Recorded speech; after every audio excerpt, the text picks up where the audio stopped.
Reading booster.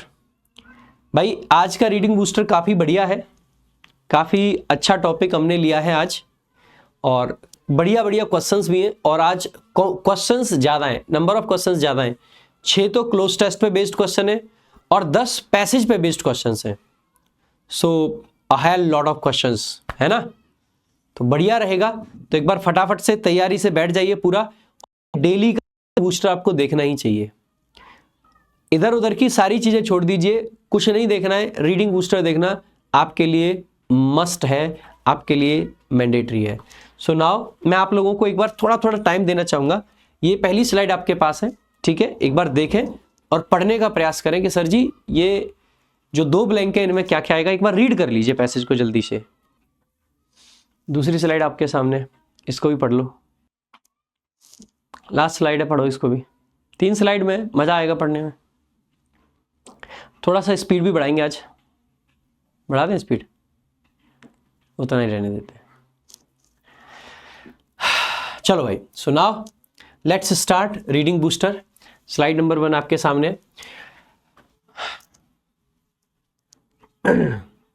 वैसे तो ये क्लास भाई पेड बैच के अंदर चलती है, बाकी यूट्यूब पे भी जाती है, तो यूट्यूब वाले जो देखते हैं उनके लिए बात है कि अगर बढ़िया लगता है ना पढ़ाना तो 2 काम कर दिया करो। आप लोगों के लिए भी ये बात है, अगर आपको लगता है कि अच्छा लग रहा है आपको मेरा पैसेज पढ़ाना, मेरी चीज़ें समझाना, so just do me a favour.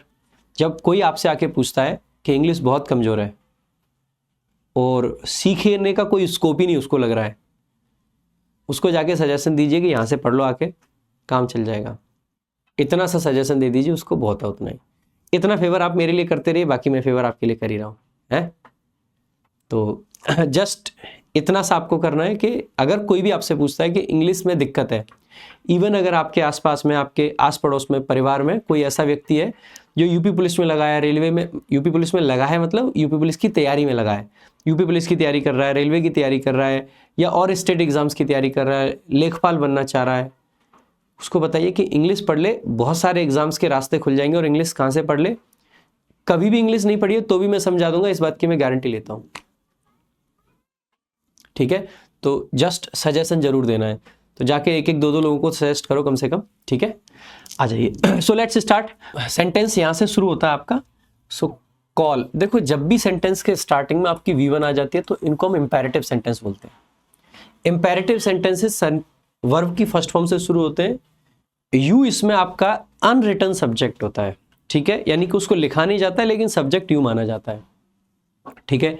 Imperative sentences का प्रयोग किस लिए करते हैं? किसी को एडवाइस देने के लिए, सजेशन देने के लिए, किसी को रिक्वेस्ट करने के लिए, या कुछ मतलब डायरेक्टली जब हम किसी से कुछ कहते हैं तब करते हैं।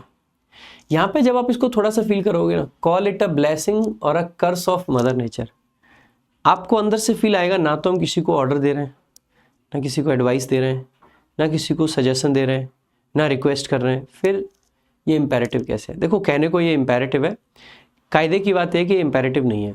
ये सेंटेंस कुछ ये है, you can call it a blessing और अ कर्स। सो ये राइटिंग स्टाइल्स होती हैं, खास करके जब पैसेज वगैरह लिखते हैं। सो समटाइम्स जो ऑथर्स हैं, जो राइटर्स हैं बेसिकली, सो वो ग्रामर पे उतना ध्यान नहीं देते हैं। अल्टीमेटली वो चीज़ों को थोड़ा सा इम्फेटिक दिखाने के लिए अलग अलग अपनी स्टाइल्स को फॉलो करते हैं। लिंग्विस्ट अपनी अपनी स्टाइल्स होती है लिखने की, तो सबकी अपनी स्टाइल है, तो जिसने जैसे भी लिखा है तो कायदे से ये ऐसे होना चाहिए कि you can call it a blessing और अ कर्स ऑफ मदर नेचर। आप इसको मदर नेचर का एक ब्लेसिंग कह सकते हो या कर्स कह सकते हो। So let's start. V1 से सेंटेंस शुरू होता है। इट इस कॉल का ऑब्जेक्ट है, यहाँ पे सब्जेक्ट ऑटोमेटिकली यू है, ये समझ जाना। आप इसको क्या बोल सकते हो? तो कॉल एक ऐसी वर्ब है, देखो कुछ वर्ब ऐसी होती हैं जिनके साथ में 2 चीज आती हैं, कॉल समबडी, आगे समथिंग या कोई एडजेक्टिव लिख देते हैं, यानी कि कॉल इट ऑब्जेक्ट है, क्या बोला जा सकता है इसे? ब्लेसिंग बोला जा सकता है। ब्लेसिंग इसका मतलब एक तरीके से कोई आपका आशीर्वाद मिल जाता है ना, या वो देते थे ना पुराने टाइम पे, क्या देते थे? सांप का एंटोनिम क्या होता है? वरदान, वरदान, वरदान। हाँ, वो एक मूवी, वो वेब सीरीज भी आई थी ना एक, ताजा खबर, वरदान। सो कॉल इट अ ब्लेसिंग, आप इसको ब्लेसिंग कह सकते हो और आपका क्या है, ऑल्टरनेटिव देने के लिए यूज करते हैं। यहाँ पे एंड का प्रयोग नहीं कर सकते हैं क्योंकि ब्लेसिंग और कर्स एक दूसरे के अपोजिट चीजें हैं, ये दोनों को कंबाइन नहीं कर सकते हम, ठीक है। तो या तो ये मान सकते हो आप या ये मान सकते हो, तो इसीलिए और लगाया है, ऑल्टरनेटिव देने का काम करता है। तो इट आपका ऑब्जेक्ट है जिसको हम यहाँ पे इट यानी कि इट किसके लिए आया है, आप इस फैक्ट की बात कर रहे हो, इस फैक्ट को, ये we have to breathe in over 10,000 litres, ये जो हमें 10,000 लीटर डेली एयर को ब्रीद इन करना होता है, ठीक, सॉरी 10 डेली नहीं, in a year to remain, sorry year नहीं, इन अ डे, एक दिन में 10,000 लीटर को ब्रीद इन करना होता है। इसको आप चाहें तो कर्स कह सकते हैं, अभिशाप, आप चाहें तो वरदान कह सकते हैं, यानी कि ब्लेसिंग। सो इस चीज को, तो इट इस पूरे फैक्ट के लिए आया, ध्यान रखेंगे, फैक्ट्स को दिखाने के लिए या स्टेटमेंट्स को रेफर करने के लिए भी इट का यूज होता है। तो इट ऑब्जेक्ट था, अ ब्लेसिंग, और इसके साथ में किसको कनेक्ट कर रहा है, अ कर्स। किसका ब्लेसिंग या किसका कर्स हो सकता है, तो ऑफ रिलेशन को दिखाने के लिए आता है। ये ऑफ प्रेपोजिशन सामान्यतः कब कब आता है, एक तो रिलेशन को दिखाने के लिए, जब दो चीजों के बीच में संबंध बताना हो, इसके अलावा किसी चीज को किसी का पार्ट बताना हो, हिस्सा बताना हो, ठीक है, तो हिस्से को बताने के लिए some of, all of, most of, ये सब पार्टिटिव प्रोनाउंस होते हैं, इनमें भी ऑफ आता है। क्यों आता है, क्योंकि हिस्से को दिखाते हैं ये, ठीक है।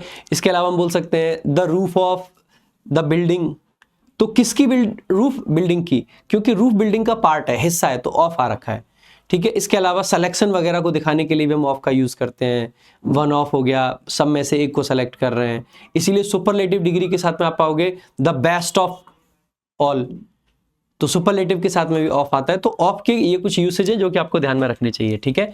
किसका बोल सकते हैं, तो मदर नेचर, मदर नेचर यानी कि बेसिकली जो आपका, वो कहते हैं ना, जो नेचर है, जो प्रकृति है, तो धरती मैया, प्रकृति मैया, जो भी आप कहना चाहते हैं, प्रकृति की बात कर रहे हैं यहाँ पे हम, ठीक है। फिर आगे देखो, आपका नई मेन क्लॉज शुरू हो रही है, यहाँ से वी सब्जेक्ट है, हैव टू आपका मॉडल होता है जो कि जनरली कंपल्सन को दिखाता है, मस्ट का सेंस देता है, have to, has to, have to, had to past में कंपल्सन दिखाता है, और ये बेसिकली आपका प्रेजेंट का दिखा रहा है। So we have to what, breathe in, ध्यान रखेंगे, एक होता है आपका ब्रीद, ठीक है, BREATHE, ये वर्ब होता है आपका, ठीक है, और एक होता है आपका ब्रेथ, तो वो बेसिकली ई नहीं होता लास्ट में, वो नाउन होता है आपका। ब्रीद के साथ में सामान्यतः या तो इन प्रेपोजिशन आता है आगे, या फिर आपका आउट प्रेपोजिशन आता है। ब्रीद इन का मतलब होता है सांस अंदर लेना, ब्रीद आउट का मतलब होता है बाहर करना, ठीक है। खाली ब्रीद भी आ जाता है, इसका मतलब होता है इस पूरी क्रिया को ओवरऑल जनरल सेंस में ब्रीद करने का मतलब है सांस लेना, यानी कि सांस ले भी रहे और छोड़ भी रहे। ब्रीद इन का मतलब इनहेल करना, और ब्रीद आउट करने का मतलब एक्सेल करना। तो कहा गया है कि we have to breathe in, हमें अंदर लेनी पड़ती है, कितनी एयर चाहिए, ओवर 10,000 लीटर्स, LITRES, ध्यान रखेंगे ये ब्रिटिश स्पेलिंग है लीटर की, LITER अमेरिकन स्पेलिंग होती है, और LITRE ब्रिटिश इंग्लिश होती है, सेम मीटर के साथ भी होता है, ठीक है। सो 10,000 लीटर्स, किस चीज के लीटर्स, तो ऑफ एयर, यानी कि एयर चाहिए इतनी आपको, कितने टाइम में चाहिए, तो इन प्रेपोजिशन उसका ऑब्जेक्ट हो जाएगा अ डे, यानी कि एक दिन में। आगे लिखा हुआ है IE का मतलब होता है इड ईस्ट, इसका मतलब होता है दैट इज, ठीक है, that is. So that is more than, जो कि हो जाती है कितनी, मोर देन, कंपैरिजन है, ठीक है, कितने से ज्यादा हो जाती है, 4 मिलियन लीटर्स, 4 मिलियन लीटर से भी ज्यादा हो जाती है इन अ ईयर। ध्यान रखना, इसको ईयर पढ़ते हैं, ईयर नहीं पढ़ते, इसलिए आर्टिकल ए का प्रयोग होता है, एन का नहीं होता है, ठीक है। इन अ ईयर, क्यों चाहिए इतनी एयर हमें, वाई पर्पस को दिखाने के लिए आगे हमने टू रिमेन कैसे रहना है हमें, रिमेन आपकी लिंकिंग वर्ब है, अलाइव आपका एडजेक्टिव है, जिंदा रहने के लिए। तो यही कहा गया है कि आप इसको मदर नेचर का कर्स कह सकते हो, ब्लेसिंग कह सकते हो, लेकिन हमें ब्रीद इन करना होता है 1000 लीटर से भी ज्यादा एयर एक दिन में, जो कि हो जाती है 4 मिलियन से भी ज्यादा एक साल में, जिंदा रहने के लिए। By making it essential for life, by preposition उसका ऑब्जेक्ट है मेकिंग इट को कैसा बना दिया है, तो एसेंशियल बना दिया है। तो इट के लिए ये आपका ऑब्जेक्ट कॉम्प्लीमेंट आ जाता है एसेंशियल, किस चीज के लिए, तो एसेंशियल के साथ में सामान्यतः फॉर आ जाता है और उसके आगे लाइफ आ जाता है। एसेंशियल के साथ में 2+V1 भी आ जाता है और फॉर प्लस ऑब्जेक्ट भी आ जाता है, ठीक है। तो ये आपका बन जाता है for life. God has wished, God ने ये विश किया है, तो गॉड आपका सब्जेक्ट है। एक चीज ध्यान रखेंगे, गॉड के साथ आर्टिकल द नहीं आता है, जो कि आपके एग्जाम में अक्सर करके पूछा जाता है। हैज आपकी हेल्पिंग वर्ब होगी, विश्ड आपकी मेन वर्ब है। बात प्रेजेंट में ही चल रही है, ध्यान रखना। हैज विश्ड को देख के कुछ लोग पास्ट समझ लेते हैं, क्योंकि सिर्फ विश्ड पे ध्यान देते हैं, वो गलती मत करना। क्या विश किया है, तो that we try to keep the air we breathe clean. So we यानी कि सब्जेक्ट है, ट्राई करते हैं, कोशिश करते हैं। क्या ट्राई करते हैं, टू कीप, रखने का। किस चीज को रखने का, द एयर, तो कीप का ऑब्जेक्ट है द एयर। एयर कौन सी वाली एयर, तो एयर को डिफाइन कर रहे हैं यहाँ पे। दैट आपका रिलेटिव प्रोनाउन है जो कि हिडन है। The air that we breathe, जो कि हम ब्रीथ करते हैं, तो दैट रिलेटिव प्रोनाउन है जो कि हिडन है। वी आपका सब्जेक्ट है और ब्रीथ आपकी वर्ब है। ध्यान रखना, जब भी रिलेटिव प्रोनाउन ऑब्जेक्ट के तरीके से काम करता है तो सामान्यतः ड्रॉप कर देते हैं। जब भी रिलेटिव प्रोनाउन सब्जेक्ट के तरीके से काम करता है तो उसको ड्रॉप नहीं करते हैं। ठीक है। हाँ, कैमरे का भी फोकस थोड़ा सा बिगड़ रहा है, सो कैमरे का अब नहीं बिगड़ेगा, लेट मी डू इट। ठीक है, वीडियो ब्लर अब नहीं होगा आगे। तो ब्रीथ क्लीन, तो इसको हमें कैसा रखना है, कीप द एयर क्लीन। और कौन सा एयर, जिसको हम ब्रीथ करते हैं, जिससे हम सांस लेते हैं। यहाँ पे ब्रीथ इन नहीं, सिर्फ ब्रीथ लिखा है, क्योंकि सांस लेना यानी कि बाहर लेना निकालना सबकी बात है। Everyone can see the food, सभी लोग फूड को देख सकते हैं। Subject, helping verb, main verb, object. That relative pronoun है, क्योंकि सब्जेक्ट है तो ड्रॉप नहीं कर सकते। कौन सा food, that is not clean, जो कि क्लीन नहीं होता है। रिलेटिव प्रोनाउन इज, उसके लिए वर्ब आ गई। क्लीन एडजेक्टिव है, और कैसा है वो, नॉट है। नॉट यानी कि एडवर्ब ऑफ नेगेशन आ गया आपका। एंड परहैप्स, परहैप्स एडवर्ब होता है, शायद होता है इसका मीनिंग। सो सभी लोग देख सकते हैं उस खाने को जो क्लीन नहीं है, और शायद रिफ्रेन कर सकते हैं, आपकी वर्ब है। और इसके लिए सब्जेक्ट आपका बेसिकली क्या है, ये एवरीवन कैन, एवरीवन आपका सब्जेक्ट और कैन आपकी हेल्पिंग वर्ब। उसके everyone can refrain from eating, तो रिफ्रेन के साथ फिक्स्ड प्रेपोजिशन है from. Refrain from, prevent from, इनके साथ फ्रॉम आता है जनरली, है ना। तो फ्रॉम प्रेपोजिशन उसका ऑब्जेक्ट आ जाएगा, वर्ब की आईएनजी फॉर्म ईटिंग, इट यानी कि फूड। बट लेकिन one can not stop breathing, one subject है, can helping verb, not adverb of negation, stop main verb, breathing उसका ऑब्जेक्ट है। जब वर्ब के ऑब्जेक्ट, मतलब जब ऑब्जेक्ट के रूप में कोई वर्ब लगानी हो, ब्रीद आपकी बेसिकली क्या है, वर्ब है, लेकिन हम इसको ऑब्जेक्ट बनाना चाहते हैं स्टॉप वर्ब का, तो वर्ब की आईएनजी फॉर्म यानी जीरंड का काम हम करवा देते हैं, है ना। जीरंड से, जीरंड जो कि अपने आप में नाउन का काम करता है, तो यहाँ पे ब्रीदिंग जीरंड है, स्टॉप वर्ब के ऑब्जेक्ट का काम कर रहा है यहाँ पे। सो हम कह सकते हैं but one can not stop breathing, इंसान ब्रीद करना बंद नहीं कर सकता है। जैसे यहाँ पे यही कहा गया है कि 4 मिलियन लीटर एयर चाहिए। गॉड ने ये विश कर दिया है कि हम एयर को मतलब क्लीन रखने का ट्राई करेंगे, ये इंश्योर करा है ना। क्योंकि आगे कहा गया है कि एवरीवन, हर कोई देख सकता है कि जो फूड गंदा है उसको देख भी सकते हैं हम, और अगर हमें पता चल जाए कि खाना गंदा है तो हो सकता है उसको खाने से इनकार भी कर दें, हम खाएं नहीं कि यार ठीक है ये नहीं खाएंगे। लेकिन अगर हमें पता चल जाए कि एयर क्वालिटी अच्छी नहीं है, एयर के अंदर पोल्यूशन है, तो क्या हम ये कहेंगे ठीक है आज सांस नहीं लेंगे? That is not going to happen, वैसा नहीं होने वाला होता है।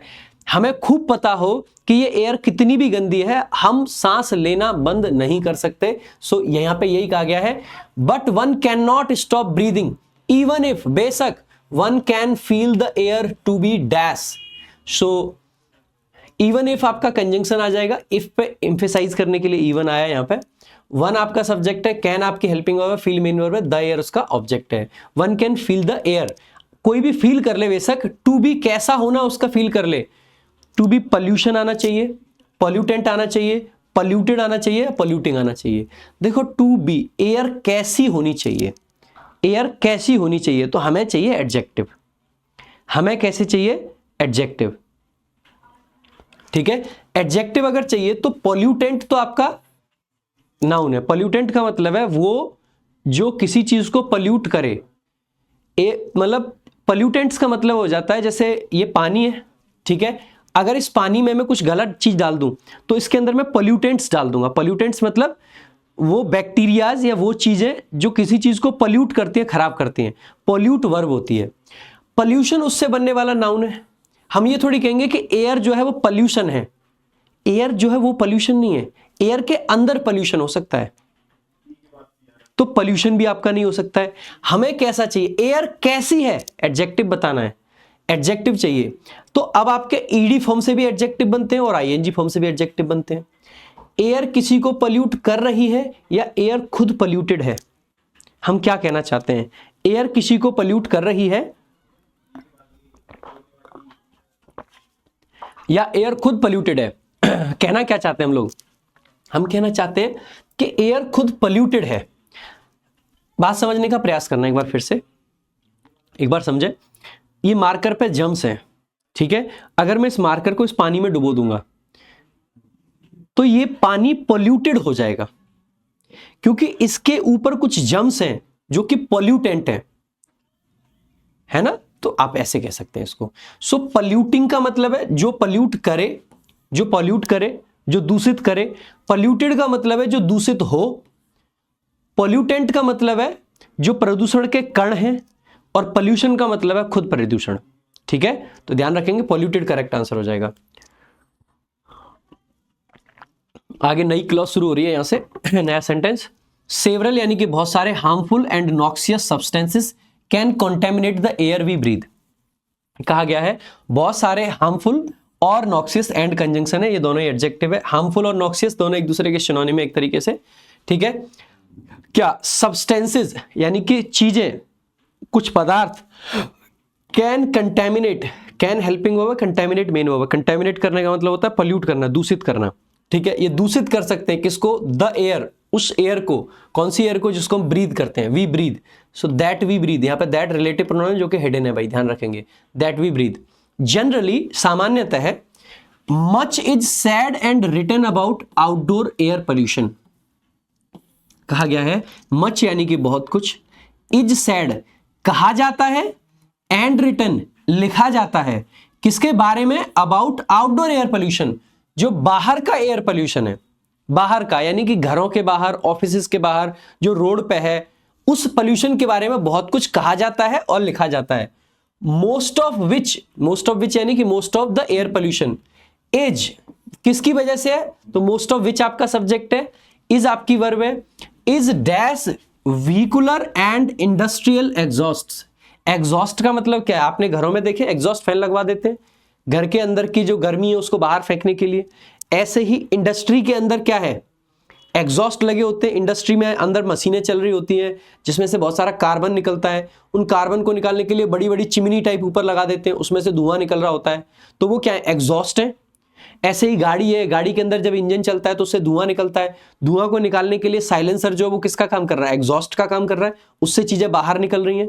सो एग्जॉस्ट का यहाँ पे क्या मतलब है? इंडस्ट्रियल एग्जॉस्ट यानी इंडस्ट्री से निकलने वाला धुआं, साथ ही साथ में vehicular exhaust. So most of which is, तो जैसे देखोगे मोस्ट ऑफ विच सब्जेक्ट है, इज आपकी वर्ब है। आगे इज के आगे हमें यहाँ पे कुछ लगाना है। कुछ क्या लगाना है? Vehicular and industrial exhaust. ये नाउन है, ये एडजेक्टिव है, एंड से दो एडजेक्टिव को जोड़ रखा है। अब ये नाउन किसी चीज का क्या बनेगा? बिकॉज नहीं लगा सकते हैं, क्योंकि बिकॉज के जस्ट बाद में सिर्फ नाउन लिख के नहीं छोड़ सकते भाई। कंजंक्शन के बाद में सब्जेक्ट और वर्ब चाहिए, तो सिर्फ नाउन से काम नहीं चलेगा। नाउन या तो सब्जेक्ट बनेगा या आपका ऑब्जेक्ट बनेगा, और कंजंक्शन के बाद सब्जेक्ट और वर्ब हमें दोनों चाहिए। ना अकेला सब्जेक्ट से काम चलेगा, ना अकेले ऑब्जेक्ट से काम चलेगा। तो बिकॉज आपका नहीं आ सकता क्योंकि ये कंजंक्शन है। द रिजल्ट, बेटा एक नाउन और लगा दो। Most of which is the result. The result क्या? The result vehicular. आगे दो नाउन को कैसे कनेक्ट कर रहे हो? क्या दो नाउन लगातार आ सकते हैं? नहीं। हाँ, अगर द रिजल्ट के साथ ऑफ आ रहा होता, most of which is the result of vehicular and industrial exhaust, लेकिन यहां पे ऑफ तो है नहीं, तो ये ऑप्शन भी एलिमिनेट हो जाता है। फॉर आता है पर्पस। क्या ये कहना चाह रहे हो कि पोल्यूशन इनके लिए है? भाई इंडस्ट्रियल और व्हीकुलर एग्जॉस्ट के लिए पोल्यूशन है या इनकी वजह से है? आप कहोगे सर इनकी वजह से है, ये इसका कारण है, और कारण को बताने के लिए हम फॉर का नहीं ड्यू टू का प्रयोग करते हैं। ड्यू टू या फिर बिकॉज ऑफ या फिर ओइंग टू, तीनों का मतलब होता है के कारण। तो एक कारण को बता रहे हैं, प्रेपोजिशन होते हैं तीनों ही। So most of which is because of vehicular and industrial exhaust, या due to vehicular and industrial exhaust. तो या तो ड्यू टू लगाओ या बिकॉज ऑफ लगाओ या फिर ओइंग टू लगाओ, लेकिन अकेला बिकॉज नहीं आएगा। तो ड्यू टू यहां पे दे रखा है, वही करेक्ट आंसर है। तो यही कहा गया है कि जिसमें से ज्यादातर जो है वो व्हीकल और इंडस्ट्रियल एग्जॉस्ट जो है उनकी वजह से है। गिवन द फैक्ट, अगर इस फैक्ट को देखा जाए, given the fact that, so given the fact that most of us, हम में से ज्यादातर, सो मोस्ट ऑफ अस आपका सब्जेक्ट है, स्पेंड आपकी वर्ब है। क्या स्पेंड करते हैं हम मेरे भाई? आर टाइम, और कितना time? Over 90% of our time, हमारा 90% से भी ज्यादा समय कहां व्यतीत करते हैं? वेयर, कहां स्पेंड करते हैं? इंडोर्स। ध्यान रखेंगे, इंडोर आपका एडजेक्टिव होता है, अभी एडवर्ब की क्लास में मैंने आप लोगों को बताया था, इंडोर एडजेक्टिव है, इंडोर्स आपका एडवर्ब है। तो यहां पे मैं क्या चाहिए? We spend over 90% of our time, where, कहां? एडवर्ब चाहिए, एडवर्ब प्लेस चाहिए तो इंडोर्स, ठीक है। इट इज मोस्ट इंपॉर्टेंट, यह बहुत जरूरी है। क्या बहुत जरूरी है? टू रिकॉग्नाइज, रिकॉग्नाइज करना। तो इट सब्जेक्ट है, इज आपकी वर्ब है, इंपॉर्टेंट एडजेक्टिव, कितना इंपॉर्टेंट है? Most important. नाउ आप में से काफी लोगों को लगेगा कि सर यहाँ पे मोस्ट लगा दिया है, सुपरलेटिव आर्टिकल द क्यों नहीं आया? बेटा यहाँ पे मोस्ट का सेंस ना वेरी है, इट इज वेरी इंपॉर्टेंट, है ना, इट इज वेरी इंपॉर्टेंट। जब मोस्ट के पहले आर्टिकल द नहीं आता है तो ये वेरी का सेंस दे देता है। So it is very important. क्या चीज वेरी इंपॉर्टेंट है? टू रिकॉग्नाइज, रिकॉग्नाइज करना। क्या रिकॉग्नाइज करना? दैट, कि द एयर, जो एयर है, तो दैट कंजंक्शन है, द एयर आगे सब्जेक्ट है, वी भी सब्जेक्ट है, इसके लिए ऑब्जेक्ट मतलब वर्ब आ जाएगी ब्रीद इन। एट होम आपका प्लेस को बताने के लिए आ गया, और इन ऑफिसेज आपका प्लेस को बताने के लिए आ गया। द एयर के लिए वर्ब आ जाएगी कैन, बी आपकी मेन वर्ब है, और पोल्यूटेड आपका एडजेक्टिव है, ठीक है। तो यहां पे ये कहना चाह रहा है कि यह रिकॉग्नाइज करना बहुत जरूरी है कि जो एयर हम ब्रीद इन करते हैं घर पे और ऑफिसेज में, ये भी पोल्यूटेड हो सकती है। It can be a cause of ill health, यह इल हेल्थ का कारण भी हो सकती है। इट सब्जेक्ट है, कैन हेल्पिंग वर्ब है, बी मेन वर्ब है, अ कॉज आपका कॉम्प्लीमेंट है, बी के बाद में कॉम्प्लीमेंट आते हैं, is am are was verb, linking verb जितनी भी होती है, कॉम्प्लीमेंट ऑफ। कॉज के साथ में ध्यान रखेंगे ऑफ प्रेपोजिशन आती है, सामान्यतः रीजन के साथ फॉर आती है, रीजन फॉर कॉज ऑफ, ठीक है। और किसका कॉज हो सकता है? इल हेल्थ का हो सकता है, ठीक है। तो देखो एक बार अगर यहां तक समराइज करूं, इसको कहा गया है कि इसको ब्लेसिंग कहो, कर्स कहो, कुछ भी कहो, लेकिन 10,000 लीटर डेली और 4 मिलियन से भी ज्यादा सालाना हमें चाहिए होता है, क्योंकि ये चीज हमारे लिए जरूरी है। हम अक्सर करके आउटडोर एयर पोल्यूशन पे ध्यान दे देते हैं, जो कि ज्यादातर होता है व्हीकल्स और इंडस्ट्री की वजह से, लेकिन हम लोग अक्सर करके इग्नोर कर देते हैं किसको? इंडोर एयर पोल्यूशन को, जबकि हम 90% टाइम अपना इंडोर घर के अंदर बिताते हैं। तो इंडोर एयर पोल्यूशन भी हमारे लिए एक टॉपिक ऑफ डिस्कशन है। अभी इस पैसेज का जस्ट इंट्रोडक्शन हुआ है और ये इंडोर एयर पोल्यूशन पे ही बात करने वाला है पक्का। एयर पोल्यूटेंट्स, वो पोल्यूटेंट्स जो एयर को पोल्यूट करते हैं, दैट आर जनरली प्रेजेंट, जो कि सामान्यतः प्रेजेंट होते हैं, इन वेरी लो कंसंट्रेशन, बहुत कम मात्रा में। कंसंट्रेशन का मतलब मात्रा है। सो एयर पोल्यूटेंट सब्जेक्ट है, दैट रिलेटिव प्रोनाउन है, आर आपका हेल्पिंग वर्ब है, मतलब आर आपकी वर्ब है। Present, that are present, present adjective है। कब प्रेजेंट होते हैं? जनरली यानी कि सामान्यतः है। कैसे प्रेजेंट होते हैं? तो इन वेरी लो कंसंट्रेशन, बहुत कम मात्रा में। कैन आपकी हेल्पिंग वर्ब है, किसके लिए? एयर पोल्यूटेंट्स के लिए। दैट सब्जेक्ट बना रिलेटिव प्रोनाउन के रूप में, इसके लिए आर वर्ब आ गई। पोल्यूटेंट्स के लिए जो वर्ब आ रही है आपकी, वो कौन सी आ रही है? कैन आ रही है। कैन हेल्पिंग वर्ब है, तो इसके लिए मेन वर्ब की हमें जरूरत है। कैन डैश सिग्निफिकेंस, ये सिग्निफिकेंस हासिल कर लेते हैं कहां पे? In closed ill ventilated places. Air pollutants जो कि जनरली प्रेजेंट होते हैं कम मात्रा में, वो बड़ी सिग्निफिकेंस हासिल कर लेते हैं, खास करके ऐसी जगह पे जहां पे स्पेस कैसे, प्लेसेस कैसे हो? इल वेंटिलेटेड हो, जहां पे वेंटिलेशन अच्छा नहीं हो। इल का मतलब होता है बहुत खराब, बुरा, और क्लोज्ड हो यानी कि बंद हो, ठीक है। वेंटिलेशन होने का मतलब होता है मेरे भाई कि हवा पास होने की जगह हो। अगर वेंटिलेशन अच्छा है तो घर के इधर भी एक गेट है तो उधर भी खिड़की है, जिससे कि घर के अंदर से हवा पास हो जाए पूरी। सो उसी को वेंटिलेशन बोल देते हैं हम, ठीक है। अब हमें देखना कि कौन सी वर्ब आएगी। पहली बात, ये क्या कुछ कंसीडर करते हैं? एयर पोल्यूटेंट्स कंसीडर कर रहे हैं? नहीं। सो air pollutants can be significant कह सकते थे। अगर बी आता तो एडजेक्टिव चाहिए। वो कैसे हो सकते थे? सिग्निफिकेंट हो सकते थे। वो कैसे बन सकते थे? सिग्निफिकेंट बन सकते थे। They can assume significance. Assume significance आपका एक कोलोकेशन बनता है। अब आप कहोगे सर बी क्यों नहीं आ रहा, आप में से ज्यादातर बच्चे बी आंसर दे रहे हैं। बेटा एयर पोल्यूटेंट्स के साथ में अगर हमने बी लिख दिया, अब आप मानते हो बी का मतलब क्या होता है, इज, एम, आर, वॉज, बर। अब मैं एक बात बता रहा हूं, ठीक है, मैं ऐसे लिखूं air pollutants, air pollutants are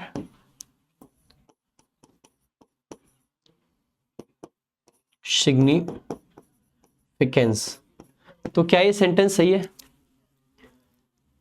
air pollutants are significance, क्या ये सिग्निफिकेंस है? सिग्निफिकेंस नहीं, ये सिग्निफिकेंट है। ये कैसे हैं? एडजेक्टिव चाहिए, नाउन नहीं, इसीलिए हमें सिग्निफिकेंट लिखना पड़ता। तो बेटा बी की फॉर्म तो तब आती है आगे सिग्निफिकेंट होता। तो लिंकिंग वर्ब बी हो या बिकम हो, ये तब आ सकता था, बी भी आ सकता था, बिकम भी आ सकता था, है ना। ये तब आता है जब आगे एडजेक्टिव होता, बट एडजेक्टिव तो है नहीं। अगर एडजेक्टिव नहीं है तो ये दोनों ऑप्शन एलिमिनेट हो जाते हैं आपके। कंसीडर का तो कोई सेंस ही नहीं है, तो क्या बन जाएगा, अज्यूम। अज्यूम सिग्निफिकेंस आपका एक फ्रेज होता है, ये भी ध्यान रख लेंगे, ठीक है। आगे द इंडोर एयर पोल्यूशन, यहां पे इंडोर्स नहीं लिखा है हमने, इंडोर लिखा है। वाई? क्योंकि पोल्यूशन, एयर पोल्यूशन आपका नाउन हो गया, इसके लिए एडजेक्टिव चाहिए, वहां पे एडवर्ब की जरूरत थी तो इंडोर्स लिखा था। So indoor air pollution can lead, can helping verb, lead main verb, to इसके साथ फिक्स्ड प्रीपोजिशन आती है, बार बार आ चुकी है। देखो इससे क्या फायदा होगा, जब एग्जाम में लीड वर्ब पे आपका क्वेश्चन आएगा ना, तो जिन लोगों ने अब तक चारों पैसे, मतलब 5-6 पैसे जो भी हुए, वो सारे अगर देखें तो लीड के साथ में टू फिक्स्ड प्रीपोजिशन आती है, कम से कम मैं 5 बार बता चुका हूँ, बल्कि मैं और ज्यादा। इससे फायदा क्या होगा कि आपने प्रीपोजिशन पढ़ा या नहीं पढ़ा, लेकिन आपको यह समझ आ जाएगा कि लीड के साथ में टू आता है। होगा कि नहीं फायदा? ठीक है, होगा फायदा। सो कैन लीड टू, किस चीज के लिए लीड कर सकता है, एलर्जिक रिएक्शंस, एलर्जिक रिएक्शंस हो सकते हैं। एंड कॉज, और कॉज कर सकता है क्या, इरिटेशन। किस चीज में इरिटेशन, टू द स्किन। तो इरिटेशन का जो फाइनल डेस्टिनेशन है वो कहां है, तो डेस्टिनेशन के लिए टू आता है, इसीलिए टू द स्किन हो जाएगा। Show cause something to something, ठीक है। स्किन को कर सकता है, आईज को कर सकता है, एंड द नोज, और नोज में भी हो सकते हैं एलर्जिक रिएक्शंस। किसकी वजह से मेरे भाई, एयर पोल्यूशन की वजह से। बट लेकिन as is logical to assume, क्योंकि ये अज्यूम करना लॉजिकल है, ये अज्यूम करना, ये मानना लॉजिकल है। लॉजिकल है यानी कि मतलब ठीक है, रीजनेबल है, अच्छा है, मानना चाहिए। The burnt of insult by pollutants is born by the lungs, कि ये जो पोल्यूटेंट्स के द्वारा सारी चीजें जो है ना, जो खराब किया जा रहा है, इसको झेल कौन रहा है, लंग्स झेल रहे हैं। सेंटेंस कहना क्या चाहता है कि देखो वैसे तो आपको स्किन में, आईज में, नोज में एलर्जी हो सकती है, लेकिन जो असली बर्न्ट ऑफ इंसल्ट, ये जो सारा नुकसान है, इसको कौन झेल रहा है अल्टीमेटली, तो लंग्स। ये इडियोमेटिक फ्रेज है यहां पे आपका। ऐसा नहीं है कि पोल्यूशन आके इंसल्ट कर रहा है आपकी, नहीं, जो नुकसान है यहां पे, इंसल्ट का मतलब एक तरीके से नुकसान है, जो नुकसान है इसके जो असली भुगतान कर रहा है वो कौन कर रहा है, लंग्स, आपके फेफड़े, ठीक है। It can lead to the development of fresh breathing problems, it यानी इंडोर एयर पोल्यूशन की बात कर रहे हैं।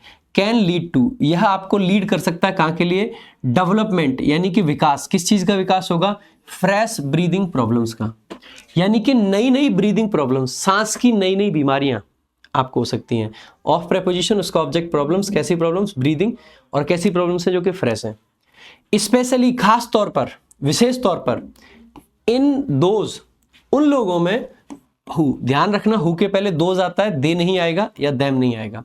दोज, हु आपका सब्जेक्ट है तो हैव आपकी हेल्पिंग, मतलब हैव आपकी वर्ब। एलर्जिक टेंडेंसीज, जिनके एलर्जिक टेंडेंसीज हैं उनको बेसिकली क्या कर सकता है, बहुत सारी ब्रीदिंग प्रॉब्लम्स कर सकता है।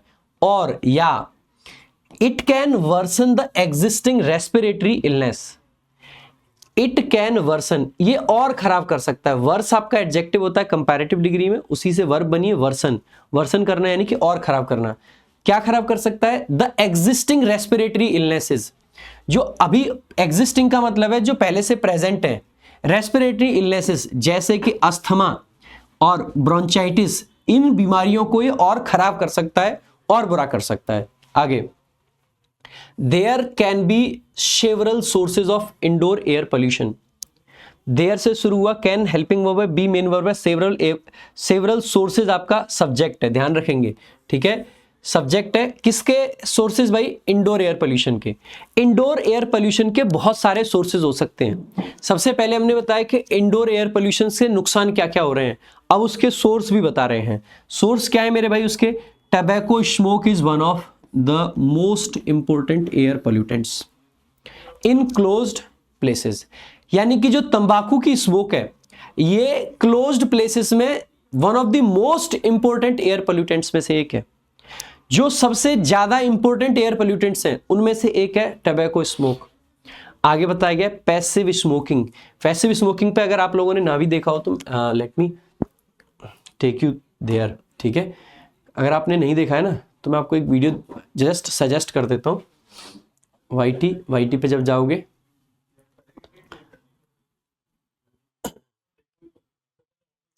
गो देयर, व्हाट द हेल, आपको जस्ट सर्च कर लेना है प्रशांत सोलंकी इंग्लिश, ठीक है। जब आप ये सर्च करोगे ये खुलेगा चैनल, इसको जब आप खोलोगे, ठीक है, तो जब आप इसमें वीडियोस देखोगे ना, वीडियोस के सेक्शन में जाओगे, वीडियोस वाले में, तो यहाँ पे आपको एक वीडियो दिखेगी यार, ये वाला, एक सिगरेट से पूरा परिवार तबाह। इसमें मैंने पूरे में सिर्फ और सिर्फ स्मोकिंग की बात की है कि स्मोकिंग क्या होती है, पैसिव स्मोकिंग क्या होती है, ये सारा का सारा ये जो पार्ट इसमें दे रखा है ना, पैसिव स्मोकिंग क्या है, इन्वायरमेंटल टबैको स्मोक ETS क्या है, ये सब मैंने इस वाली वीडियो में डिस्कस करा है। अगर आप देखना चाहते हो ना, बहुत अच्छी वीडियो बनाई थी, व्यूज़ बहुत कम है, डजंट मैटर यार, लेकिन कंटेंट बहुत अच्छा था, तो आप देखना एक बार, है ना, जब भी टाइम मिले आप लोगों को आ जाओ। तो पैसिव स्मोकिंग और environmental tobacco smoke ETS pollution can lead to all the harmful effects of tobacco smoking dash in the smokers in their non-smoking companions। एक बार इस बात को तभी समझ पाओगे जब पैसिव स्मोकिंग के बारे में आपको पता होगा, ठीक है।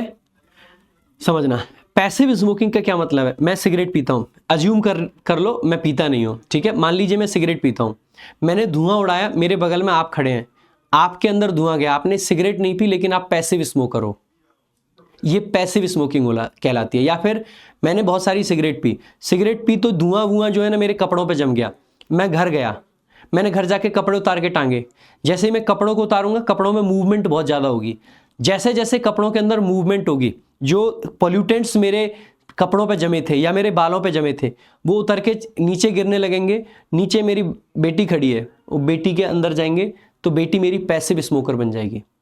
सो पैसिव स्मोकिंग का क्या मतलब है? बिना स्मोकिंग करे स्मोकिंग का शिकार होना पैसिव स्मोकिंग कहलाती है, ठीक है।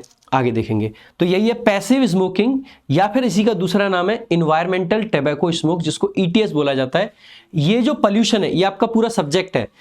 कैन लीड टू, ये आपको ले जा सकता है, किन तक ले जा सकता है? ऑल द हार्मफुल इफेक्ट्स, जितने भी नुकसान वाले इफेक्ट हैं, किसके?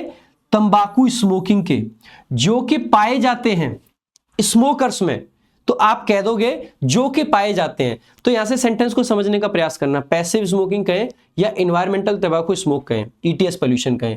ये सब्जेक्ट था, इसके लिए वर्ब आ गई क्या? कैन आपकी वर्ब है, लीड आपकी मेन वर्ब है, टू आपका प्रेपोजिशन है, इसका ऑब्जेक्ट है ऑल द हार्मफुल इफेक्ट्स, तो इसका ऑब्जेक्ट है जिसमें से इफेक्ट्स नाउन है, हार्मफुल एडजेक्टिव है, द आर्टिकल है, ऑल डिटरमिनर है, ठीक है। ऑफ प्रेपोजिशन है जिसका ऑब्जेक्ट है टबैको स्मोकिंग। तो आप कहोगे सर क्या हमें यहाँ पे वर्ब की जरूरत है? आप कहोगे बिल्कुल भी नहीं। स्मोकिंग को डिफाइन करना है, तंबाकू स्मोकिंग के वो इफेक्ट्स विच आर फाउंड या which are seen in the smokers, वो इफेक्ट्स जो स्मोकर्स में पाए जाते हैं, वो इफेक्ट्स जो स्मोकर्स में देखे जाते हैं। पहली बात, क्या ये इफेक्ट्स कुछ देख रहे हैं या ये देखे जाते हैं? आप कहोगे देखे जाते हैं, पैसिव सेंस है। और पैसिव सेंस के लिए कौन सा वाला पार्टिसिपल आपको चाहिए होता है? आप कहोगे सर 100 तो नहीं लिख सकते, V2 है, हमें वर्ब चाहिए नहीं, सब्जेक्ट ही नहीं अपने पास, वर्ब कैसे लगाएंगे, ठीक है। और सी नहीं लिख सकते क्योंकि ये भी वर्ब है, ये पार्टिसिपल है और ये पार्टिसिपल है। सीइंग आपका एक्टिव है। इफेक्ट अगर कुछ देख रहे होते तो सीइंग लिखते, इफेक्ट देखे जाते हैं, अगर देखे जाते हैं तो पैसिव सेंस है, इसीलिए सीन लिख देंगे। Scene in the smokers in their non smoking companions, वो सभी इफेक्ट्स पाए जाएंगे किसमें? उनके नॉन स्मोकिंग, ना स्मोक ना करने वाले कंपेनियंस यानी कि साथी। अगर मेरा कोई दोस्त, अगर मेरे 2 दोस्त स्मोकिंग करते हैं और मैं उनके साथ खड़ा होता हूं, बात करता हूं स्मोकिंग करते टाइम, तो मेरे अंदर भी उतना ही नुकसान हो रहा है जितना उनके अंदर हो रहा है। ठीक है, नाउ लास्ट स्लाइड है, थोड़ा सा बड़ा पैसेज है, कोई दिक्कत नहीं है।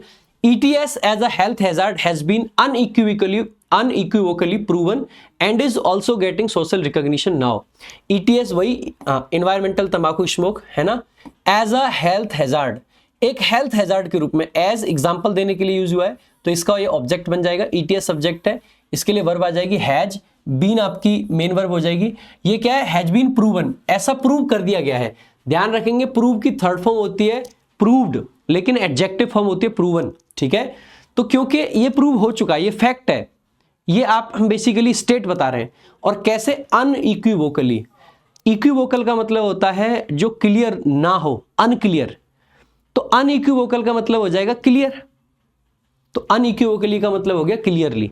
तो क्लियरली प्रूवन है and is also getting social recognition now, और अब इसको मिल रहा है, क्या मिल रहा है, सोशल रिकॉग्निशन। सो गेट का ऑब्जेक्ट हो जाएगा सोशल रिकॉग्निशन। कब मिल रहा है, अब। वन कैन ओकेजनली सी, हम अक्सर देख सकते हैं। One can occasionally see, one का मतलब है कोई भी, कैन हेल्पिंग वर्ब है, ओकेजनली एडवर्ब है, सी आपका मेन वर्ब है। क्या देख सकते हैं, dash displaying the all important message. हम डैश देख सकते हैं, क्या हम सिंबल देख सकते हैं। देखो अगर आंसर जस्ट आपको मार्क करना है, one can occasionally see, symbol count करे जा सकते हैं, साइन काउंट करे जा सकते हैं, सिग्नल काउंट करे जा सकते हैं, सिम्टम काउंट करे जा सकते हैं। अगर ये सिंगुलर फॉर्म में आते हैं तो इसके साथ आर्टिकल ए या एन का प्रयोग होता कि नहीं होता, आर्टिकल ए तो आता ना, तो ये सिंगुलर फॉर्म, ये सिंगुलर फॉर्म, ये सिंगुलर फॉर्म, एक ही प्लूरल फॉर्म में वही आएगा, बिना आर्टिकल के तो वही आ सकता है। अच्छा दूसरा, भाई एक बात बताओ, जैसे जो बोर्ड वगैरह लगे रहते हैं ऑफिस वगैरह में जिस पे लिखा रहता है your smoking is injurious to my health, हम भी लिख देते हैं अपने ऑफिस में, कुछ भी बोर्ड लगा दिया, तो इसको आप क्या कहोगे, ये आपके बेसिकली सिंबल है किसी चीज के, या ये साइन बोर्ड है, या ये सिग्नल बोर्ड है, या सिम्टम है। सिम्टम बीमारियों के होते हैं, पहली बात। दूसरा, सिंबल होते हैं जो किसी चीज को सिंबलाइज करते हैं, जो किसी चीज को रिप्रेजेंट करते हैं। ये रिप्रेजेंटेशन नहीं है किसी का, ये एग्जाम्पल्स है एक तरीके से, है ना, कि एक एग्जाम्पल सेंटेंस हमने लिख रखा है, तो these can not be symbols, ये किसी चीज को सिंबलाइज नहीं कर रहे हैं। सिंबल होगा प्यार का, rose is a symbol of love, Taj Mahal is a symbol of love, ये सिंबल है। ताजमहल प्यार का एग्जाम्पल नहीं है, प्यार का उदाहरण है, नहीं है। क्या गुलाब प्यार का उदाहरण है, नहीं है, सिंबल है, क्योंकि गुलाब प्यार को रिप्रेजेंट करता है, तो ये रिप्रेजेंट नहीं कर रहे हैं, हम ये नहीं कह रहे रिप्रेजेंटेशन वाली यहां पे बात है, नहीं। क्या ये सिग्नल है, सिग्नल भाई ट्रैफिक के होते हैं, नहीं है, साइंस है, साइन बोर्ड होते हैं ना, साइन बोर्ड वही होते हैं जिन पे कुछ लिखा होता है, तो दीज आर साइन बोर्ड्स। ठीक है, तो हम कह सकते हैं one can occasionally see signs, ऐसे साइंस देखे जाते हैं जो कि डिस्प्ले करते हैं, क्या डिस्प्ले कर रहे हैं, दी ऑल इंपॉर्टेंट मैसेज। तो वन सब्जेक्ट है, कैन हेल्पिंग वर्ब, सी आपका मेन वर्ब, ओकेजनली एडवर्ब। क्या देख रहे हैं, तो साइंस आपका ऑब्जेक्ट हो गया। साइंस जो कि डिस्प्ले करते हैं, क्योंकि साइन डिस्प्ले कर रहे हैं, तो कौन सा वाला पार्टिसिपल आया, एक्टिव वाला, आईएनजी वाला। डिस्प्लेइंग, क्या डिस्प्ले कर रहे हैं, द ऑल इंपॉर्टेंट मैसेज, सबसे जरूरी मैसेज। और वो मैसेज क्या है, तो मैसेज को आगे डिफाइन कर दिया गया है, your smoking is injurious to my health, आपकी स्मोकिंग मेरी हेल्थ के लिए इंजूरियस है। ऐसे साइंस आपको अक्सर करके मिल जाते हैं। ठीक है, और कहां पे मिलते हैं, इन ऑफिसेस में, एंड होम्स, घरों में। द चिल्ड्रन यानी कि बच्चे, किसके बच्चे, ऑफ स्मोकिंग पेरेंट्स, ऐसे पेरेंट्स के बच्चे जो स्मोक करते हैं। तो चिल्ड्रन सब्जेक्ट है, ऑफ प्रेपोजिशन उसका ऑब्जेक्ट है स्मोकिंग पेरेंट्स। यहां पे ध्यान रखेंगे पेरेंट्स आपका नाउन है या नाउन मॉडिफायर है, ऐसे पेरेंट्स जो स्मोक करते हैं। ठीक है, आर, तो चिल्ड्रन क्योंकि सब्जेक्ट था आपका, तो इसके लिए वर्ब आ जाएगी क्या, आर। ठीक है, ये क्या है, अमंग यानी कि के बीच में है, उनमें से है, किसके बीच में है, द वर्स्ट अफेक्टेड पर्संस, जो बच्चे होते हैं स्मोकिंग पेरेंट्स के, वो सबसे ज्यादा प्रभावित होने वाले लोगों में से एक हैं, यही यहां पे कहना चाह रहा है। ठीक है, तो आप पाओगे अमंग प्रेपोजिशन, उसका ऑब्जेक्ट है पर्संस। कैसे पर्संस, जो कि अफेक्टेड है, प्रभावित है। कितने अफेक्टेड है, वर्स्ट, सबसे बुरी हालत में अफेक्टेड है। और द आ गया सुपरलेटिव के लिए एडजेक्टिव आपका, not adjective, article. The exposure, किस चीज का एक्सपोजर की बात कर रहे हैं मेरे भाई हम, the exposure dash young children. देखो एक्सपोजर के साथ में सामान्यतः टू प्रेपोजिशन आती है, एक्सपोजर टू समथिंग। मान लीजिए हम अपने बच्चे को नई दुनिया को सोशल मीडिया का एक्सपोजर देना चाहते हैं तो हम कह सकते हैं एक्सपोजर टू सोशल मीडिया। जो एक्सपोजर का मतलब है किसी को कुछ दिखाना, एक्सपोज करना होता है ना, हमने किसी को एक्सपोज कर दिया यानी कि किसी के सामने रिवील कर दिया। तो अगर हम सोशल मीडिया को अपने बच्चे के सामने लाएंगे तो हम कह सकते हैं कि prestige exposure to social media, prestige का सोशल मीडिया का एक्सपोजर। तो जो चीज एक्सपोज हो रही है वो बेसिकली क्या है, मतलब जिस चीज का प्रभाव प्रेस्टी पे पड़ेगा, प्रेस्टी पे सोशल मीडिया का प्रभाव पड़ेगा। कौन सी चीज प्रभाव डाल रही है? सोशल मीडिया, तो उसके साथ टू आ रहा है। लेकिन कई बार आपको ऐसा स्ट्रक्चर भी मिलेगा, जैसे मैंने तो कह दिया प्रेस्टी का एक्सपोजर, हम इसको ऐसे भी तो कह सकते हैं the exposure of prestige to social media, या तो prestige exposure to social media, या एक्सपोज कौन हो रहा है, किस चीज, किसका एक्सपोजर है वो, प्रेस्टी का है तो ऑफ से भी दिखा सकते हैं। तो यहां पे भी भाई किसका एक्सपोजर है? बच्चों का, सो एक्सपोजर ऑफ यंग चिल्ड्रन। किस चीज का एक्सपोजर उनको हो रहा है? तो टू ईटीएस यानी कि इन्वायरमेंटल टंबाकू स्मोक, यानी पैसिव स्मोकिंग। तो पहले ऑफ आएगा क्योंकि कौन एक्सपोज हो रहा है? बच्चे। किस चीज के सामने एक्सपोज हो रहे हैं? ईटीएस। ईटीएस से प्रभावित होंगे वो। जैसे प्रेस्टी के एग्जांपल दिया ना मैंने कि प्रेस्टी का एक्सपोजर किसका? सोशल मीडिया का। सोशल मीडिया अब प्रेस्टी को प्रभावित करेगी, ठीक है। तो पहले टू आएगा, सॉरी पहले ऑफ आएगा और फिर टू आएगा। कौन सा ऑप्शन? बी ऑप्शन, ठीक है, ध्यान रखेंगे। ईटीएस लीड्स टू, ये लीड करता है कहां पे? Increased respiratory problems. यानी कि ये कहा गया है कि जो एक्सपोजर है ना यंग बच्चों में, किसका? ईटीएस का, ये उनको ले जाता है कुछ बढ़ती हुई रेस्पिरेटरी प्रॉब्लम्स की तरफ एंड हॉस्पिटल एडमिशंस, और उनको हॉस्पिटल में एडमिट करना पड़ता है as compared to non exposed childrens. अगर उनको हम कंपेयर करते हैं नॉन एक्सपोज्ड चिल्ड्रन से। सिंपल मीनिंग ये है कि ऐसे बच्चे जिन्होंने पैसिव स्मोकिंग नहीं देखी, यानी कि जिनके पेरेंट्स सिगरेट नहीं पीते, और ऐसे बच्चे जिनके पेरेंट्स सिगरेट पीते हैं, तो जिनके पेरेंट्स सिगरेट पीते हैं वो बच्चे हॉस्पिटल में ज़्यादा एडमिट होते हैं, और वो बच्चे न सिर्फ हॉस्पिटल में एडमिट होते हैं बल्कि में उनको सांस की बीमारी ज़्यादा होती है। तो ध्यान रखना, अगर आप सिगरेट पी रहे हो, कल को आपके भी बच्चे होंगे तो आपके बच्चों को भी सांस की बड़ी से बड़ी बीमारी हो सकती है, लंग कैंसर,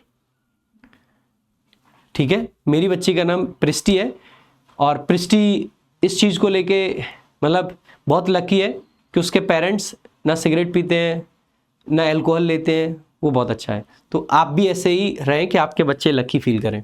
आ जाओ, ठीक है, आगे देखेंगे। सेवरल स्टडीज, बहुत सारी स्टडीज, ये सब्जेक्ट हो गया जिसमें शामिल है क्या? इंक्लूडिंग दोज, उनको शामिल करके जो कि की गई है, डन यहाँ पे एडजेक्टिव है, जो कि की गई है, कहां पे की गई है? At the PGI. आपको कहोगे सर डन वर्ब क्यों नहीं है? डन वर्ब की थर्ड फॉर्म है। वर्ब की थर्ड फॉर्म अगर ये वर्ब होती तो हैव हैड के बाद आती, वो तो है नहीं यहाँ पे। यहाँ पे हम कहना चाह रहे हैं several studies including those which are done. तो विच आर डन को शॉर्ट फॉर्म में क्या लिख दिया? डन, पैसिव पार्टिसिपल है ना। कहां पे की गई है? पीजीआई में, ठीक है। हैव सोन, उन्होंने ये दिखाया है, तो स्टडी सब्जेक्ट था हैव सोन। क्या दिखाया है? An increased risk of lung cancer, एक बढ़ता हुआ रिस्क, किसमें भाई? लंग कैंसर का। किसमें? Among women expose to passive smoking. ऐसी महिलाएं जो पैसिव स्मोकिंग का शिकार है उनमें भी लंग कैंसर ज्यादा होता है। यानी कि अगर आप सिगरेट पीते हो तो आपकी पत्नी या आपकी मम्मी को अच्छे से लंग कैंसर हो सकता है, इस बात का भी आपको ध्यान रखना है, ठीक है। ईटीएस ऑल्सो वर्सन्स, ये जो ईटीएस है ये वर्सन करता है, खराब करता है किस चीज को? द एग्जिस्टिंग लंग डिसीजेस, जो एग्जिस्टिंग लंग की बीमारी होती है उनको और भी खराब कर देता है, जैसे कि अस्थमा को, ब्रोंचाइटिस को।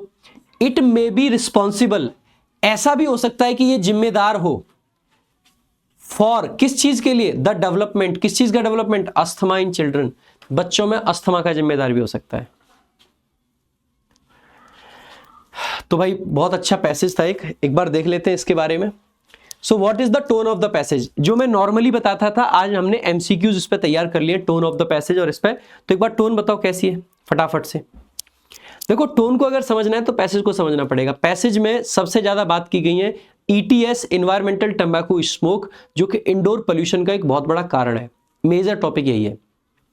पहली बात, टोन क्या है भाई? पैसेज पूरे तरीके से लोगों को वार्निंग दे रहा है, चेतावनी दे रहा है कि अगर आप भी कुछ कर रहे हो तो संभल जाओ, सबसे बढ़िया टोन इसकी बन जाएगी कॉशनरी। इसके अलावा इंफॉर्मेशन भी है, आपको बहुत कुछ नया सीखने को मिला है, ठीक है। सो कॉशनरी भी हो सकती है, आप इंफॉर्मेटिव भी कह सकते हैं, तो इंफॉर्मेशन भी आपको मिल रही है। ऑप्शंस देख लेते हैं। क्या इसमें ह्यूमर आपको दिखा? बिल्कुल भी नहीं भाई, कोई हंसी मजाक नहीं है। कॉशनरी है, इंफॉर्मेटिव है, ये करेक्ट हो जाएगा। क्या ये सार्कास्टिक है? बिल्कुल भी नहीं। क्या ये एनालिटिकल है? एनालाइज तो फिर भी किया, लेकिन सार्कास्टिक नहीं हो सकती है। क्या ये फिक्शनल है? फिक्शनल का मतलब होता है इमेजिनरी, बिल्कुल भी नहीं। क्या ये कुछ नरेटिव बनाया गया है? बिल्कुल भी नहीं। और इसमें क्या टोन बन सकती थी? कॉशनरी, इंफॉर्मेटिव, परसुएसिव भी हो सकती है। ये लोगों को परसुएड कर रहा है कि भाई जो इंडोर पोल्यूशन है उस पर ध्यान दो। परसुएड कर रहा है यानी कि मनाने की कोशिश कर रहा है, भाई सिगरेट छोड़ो, ठीक है। तो B option. Next, what could be the most suitable title for the passage? Title क्या हो सकता है? The joy of breathing clean air? नहीं, क्लीन एयर ब्रीद करने के क्या फायदे हैं ये नहीं बताए हैं। खराब एयर के नुकसान क्या है ये बताया गया है, तो ये नहीं हो सकता है। Indoor air pollution a silent threat? Very much possible. शुरुआत में यही कहा था कि देखो आउटडोर पर सब ध्यान दे रहे हैं, जिसका कारण मतलब जो कि किससे हो रहा है? व्हीकुलर एक्टिविटीज से और इंडस्ट्रियल एक्टिविटीज से हो रहा है, लेकिन जो लोग ध्यान नहीं दे रहे वो है इंडोर एयर पोल्यूशन, ठीक है। तो यही कह सकते हैं कि indoor air pollution a silent threat, तो ये आपका टाइटल हो सकता है। The hidden dangers of the air we seldom breathe? ये तो ठीक था कि एयर के हिडन डेंजर्स, लेकिन इसमें सेल्डम ब्रीथ नहीं आ सकता है। सेल्डम का मतलब है जो कि हम ना के बराबर ब्रीथ करते हैं, ये तो मैक्सिमम ब्रीथ करते हैं। सबसे ज्यादा तो हम यही वाली एयर ब्रीथ कर रहे हैं। कौन सी वाली सांस ज्यादा ले रहे हैं? घर में 90% टाइम घरों में है ना, उसी के तो हिडन डेंजर्स बताए गए। तो इसको सेल्डम, सेल्डम का मतलब होता है ना के बराबर। क्या हम इसको ना के बराबर ब्रीथ करते हैं? The answer is no. Protecting the air we breathe, no need for awareness? नहीं भाई, अवेयरनेस की तो बहुत जरूरत है, तो नो नीड की वजह से ये भी गलत हो जाएगा। तो एक ही ऑप्शन बचा, दैट इज ऑप्शन बी, ये आपका करेक्ट आंसर हो जाएगा टाइटल। अच्छे क्वेश्चन है भाई आज। आगे next, what could be the source of this passage? Passage का सोर्स क्या हो सकता है इसका? देखो एक बार ऑप्शन। क्या एक फैंटेसी नोवेल है? नहीं, फैंटेसी की तो बात ही नहीं है इसमें। क्या एक साइंटिफिक जर्नल हो सकता है? बिल्कुल भाई, साइंस की बात है, so it is possible. Travel blog? ना। Recipe book? बिल्कुल भी नहीं। तो B option is the correct answer. आगे, how is the structure of the passage organised? Passage का स्ट्रक्चर कैसा है? रैंडम फैक्ट्स दिए गए विदाउट क्लियर ऑर्डर? ना, ऐसा नहीं है। पहले इंट्रोड्यूस किया गया कि भाई पोल्यूशन क्या है, पहले एयर की इंपॉर्टेंस बताई गई, 10,000 लीटर, 4 मिलियन लीटर ऐसे लेते हैं। उसके बाद में बताया कि फिर इसको क्लीन रखना जरूरी है, क्योंकि हम तो सांस लेना बंद भी नहीं कर सकते, खाना छोड़ सकते हैं, खराब है, सांस नहीं छोड़ सकते हैं। फिर बताया गया कि हम सिर्फ बाहर के पोल्यूशन पे ध्यान दे रहे हैं। फिर उससे इंडोर पोल्यूशन पे आए, और इंडोर पोल्यूशन में हम ईटीएस पे आए, इन्वायरमेंटल टैम्बैको स्मोक पे आए। तो हम कह सकते हैं कि बहुत प्रॉपर ऑर्डर था, खराब ऑर्डर नहीं है, तो ये गलत हो जाएगा। Chronological order of events? Chronological order का मतलब क्या होता है? टाइम के हिसाब से। क्या टाइमलाइन दी गई है? पहले ये काम, फिर ये काम, फिर ये काम? There is no timeline. Timeline तो है ही नहीं, समय नहीं है। टाइमलाइन आती है जनरली किसमें? कोई आपका क्रोनोलॉजिकल ऑर्डर होता है, जो न्यूज इवेंट्स होते हैं ना, उसमें क्रोनोलॉजिकल इवेंट होता है, ठीक है। तो क्रोनोलॉजी इसमें डिस्कस नहीं की गई है। Problem solution format with a call to action, ये कह सकते हैं प्रॉब्लम क्या है, उसका सॉल्यूशन क्या है, और कॉल टू एक्शन, भाई ये काम करो, सही बात है। अब फिक्शनल स्टोरी अबाउट, फिक्शनल का मतलब होता है इमेजिनरी। क्या ये स्टोरी थी? ये तो स्टोरी ही नहीं है भाई, कहानी नहीं है ये तो। C option. Next, what is the key learning from the passage? Passage से मेन लर्निंग आपकी क्या है? Indoor air pollution is not a real concern? ऐसा नहीं कह सकते। ये देखो, ऐसे क्वेश्चन आपके एग्जाम में आ सकते हैं कि लर्निंग क्या है आपकी इस पैसेज से।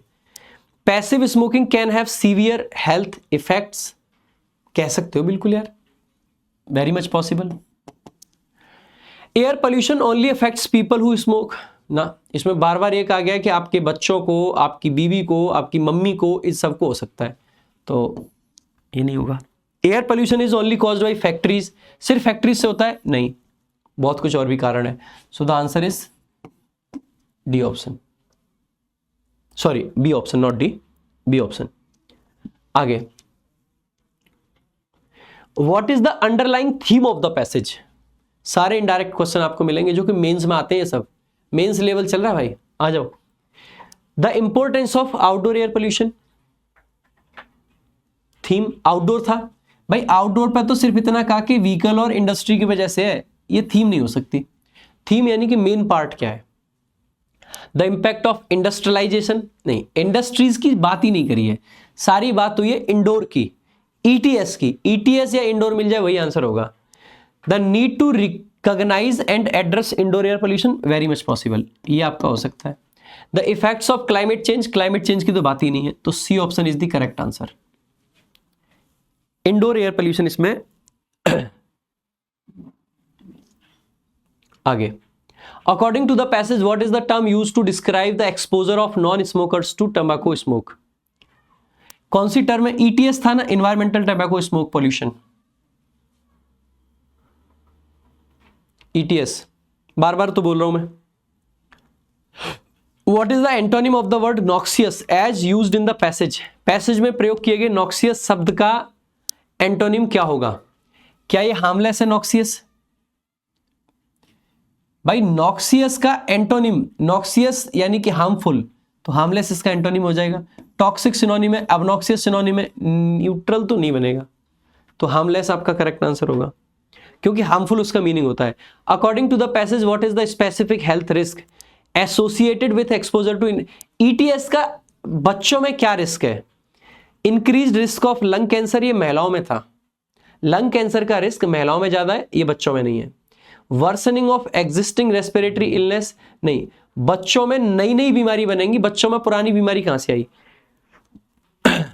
Increase respiratory problems and hospital, ये वाली चीज थी, हॉस्पिटल में एडमिट होंगे बच्चे, ठीक है, ये डी वाला। Last question, one can not stop breathing even if one can feel the air dash dash dash dash, what is the function of the underline word? ये जो शब्द अंडरलाइन किया गया ब्रीदिंग, इसका फंक्शन क्या है? ये तो शायद समझाया भी था मैंने कि इस वन सब्जेक्ट है, can helping verb, not adverb negation, stop main verb है।